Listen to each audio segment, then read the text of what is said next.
show you a nice graph of it. And the constraint is x squared plus y squared plus z squared equals 1 is the constraint. Okay, so this is my original surface, but notice it's four-dimensional because you have 3 inputs, and so the output would be the fourth dimension. And then the constraint is the sphere, x squared plus y squared plus z squared equals 1 is the constraint. So points have to be on the sphere, so I'm looking for, actually I've kind of jotted down. Yeah, I'm sorry, I just jotted down. We'll just say we're trying to find extremo. So we're trying to find mins or maxes. So mins or maxes. Like the last one, we only had 1 point. It turned out it was a maximum. Here we're looking to see what mins or maxes we might get on this surface, which is four-dimensional, given that I have to stay on this sphere. So step 1 is to find your gradients. So my gradients will be 3-dimensional because my surface is 4-dimensional. So the derivative of this with respect to x will be 2x y squared z squared. Remember, y and z are considered numbers with respect to x.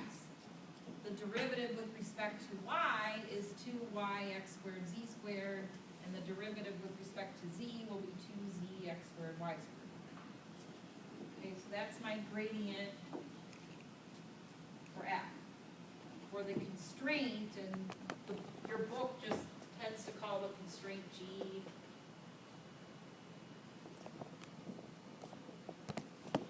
You guys, technically, you're supposed to set the constraint equal to 0, but most of the time, what's on the other side is a constant, so it doesn't really matter. But if you had a constraint where you had a variable on the other side, you want to set the constraint equal to 0 when you're trying to find your gradient. All right, so in general, set constraint equal to 0.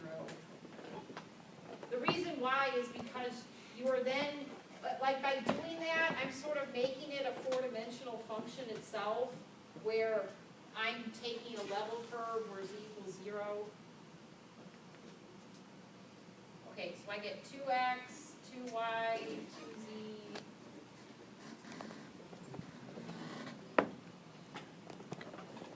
But like I said, the last example we did and this example, it didn't really matter if I set it equal to 0 because the derivative of the constant would be 0 anyway, so it's not coming into play.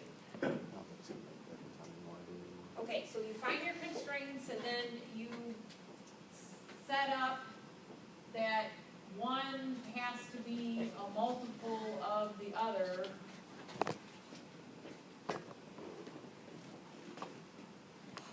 So 2xy squared z squared has to equal some constant times 2x, and 2y x squared z squared has to equal the same constant times 2y, and then 2z x squared y squared has to equal some constant times 2.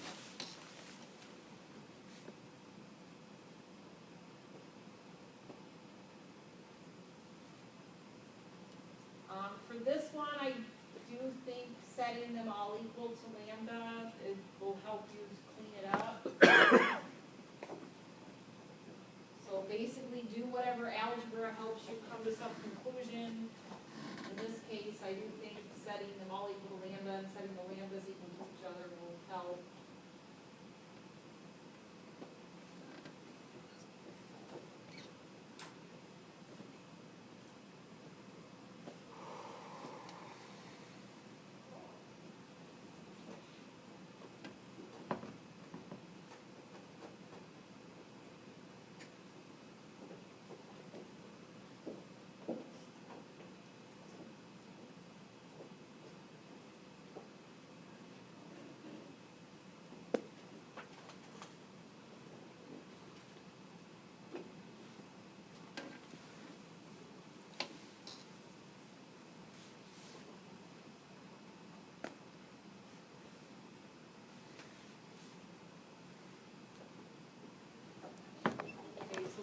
I solve all of them for lambda, and then I clean each of those up, and then because lambda equals all of them, I set them all equal to each other.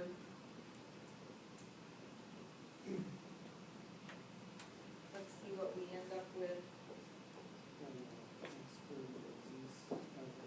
Yeah, if you take, like, if you took the first two, y squared, z squared equals x squared, y squared, then that tells you that z squared equals x squared, so that tells you z has to equal x. And then you take the second pair, x squared, y squared equals x squared, z squared, then that tells you that y squared equals z squared, which tells you y has to equal z. So since z equals x, and z equals y, x has to equal y, has to equal z. Kind of, this came up in Calc 1 too, when you were finding maxes and mins, that a lot of times when things are squared up is when you actually get maximum or minimum.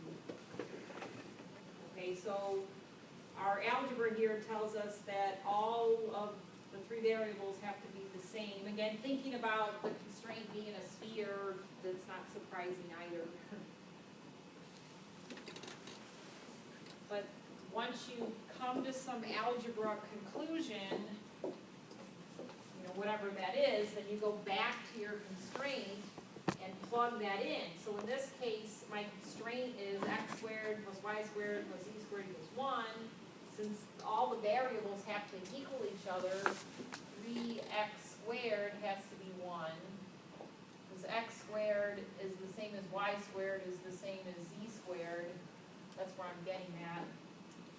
So x squared would equal 1/3. So x would equal plus or minus the square root of 1/3. But y and z would equal the same thing. So you actually have a whole bunch of points to consider.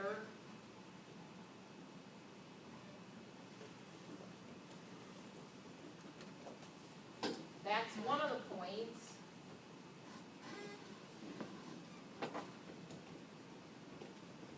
That's another one of the points. Isn't that ruled Oh, out? wait, but x and y and z all have to be the same. So Yeah, you just yeah, have yeah, 2 so they'd all points. have to be negative, yeah. Yeah, yes, they all have to be the same, so they don't have to. Well, you know what, no, that's not true, because we came to this conclusion except for this came from here. And so, yeah, we actually do, So, with, like, the last one, that wasn't an issue because it was x cubed equals y Yeah. cubed. And so when x cubed equals y cubed, then the negative doesn't come, but, yeah, we are gonna have a whole bunch of points.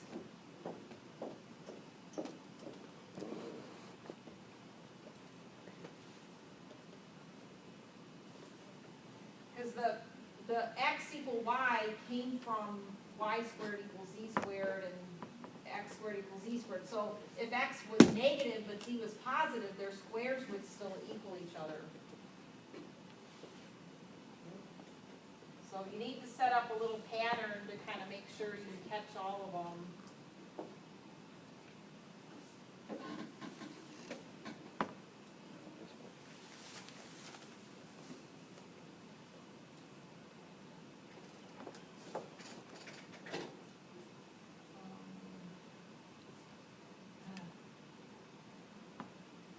When I taught statistics a lot, I was quick at coming up with little patterns to make sure I caught everything, but, you need the one where just the y value is negative and one where just the z value is negative. yes, but I also needed the one that. Yeah. So down, but. Yeah, like I said, I wish I had kind of started some pattern. Let's see, all positive, all negative, x negative, but y and z positive, x and y negative, but z positive, x positive, z and y. You have 2 possible dates and 3 positions, so it should be, you should have a total of 2 to the 3rd different, 8, yeah, so that last one should be it. yeah. Well, that last one should be positive, positive, negative. Yes, I agree.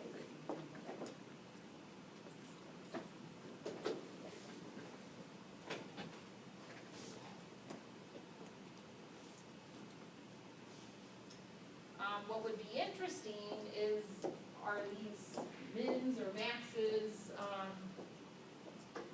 so, you know, testing points on either side could be a little time consuming. The square root of 1/3 is approximately 0.577. So if we use 0.6 as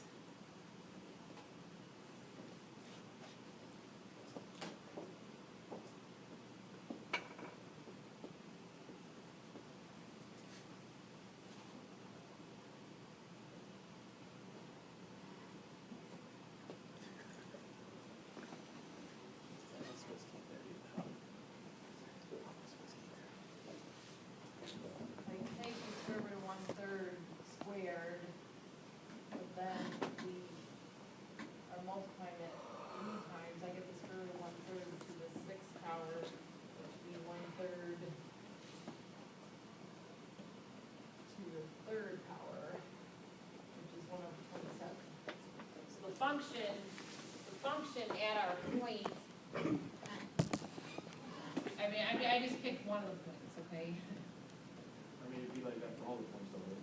Well, because the, yes, it would be, because of the squares. So for all of them, it equals 1/27. And 1/27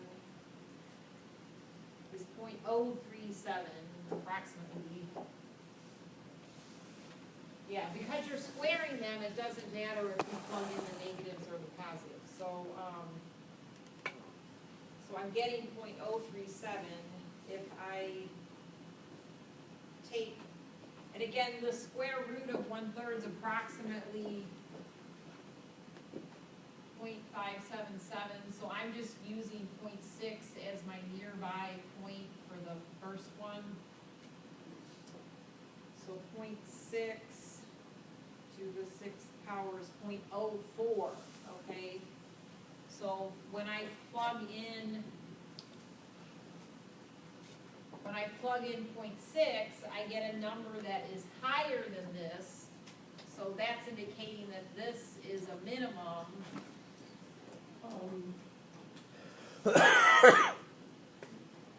That 0.6 really breaks that constraint, like really hard.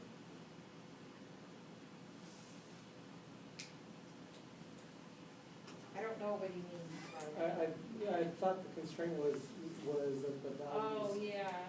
Yeah, so I mean, if you use like a 0.6, Well, no, that's, a 0.5, and. yeah, I don't know if we have to stay on the constraint if we're just testing.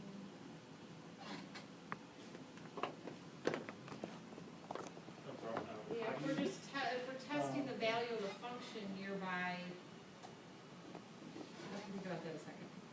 Yes, Keith? So, I'm sorry, how do you determine a minimum from this? Like, you determine a minimum? I plugged 0.6 into the function instead of the square root of 1/3. 1.6. It's just with a nearby term. 0.6 is close to 0.577. Okay. Oh, okay. Square.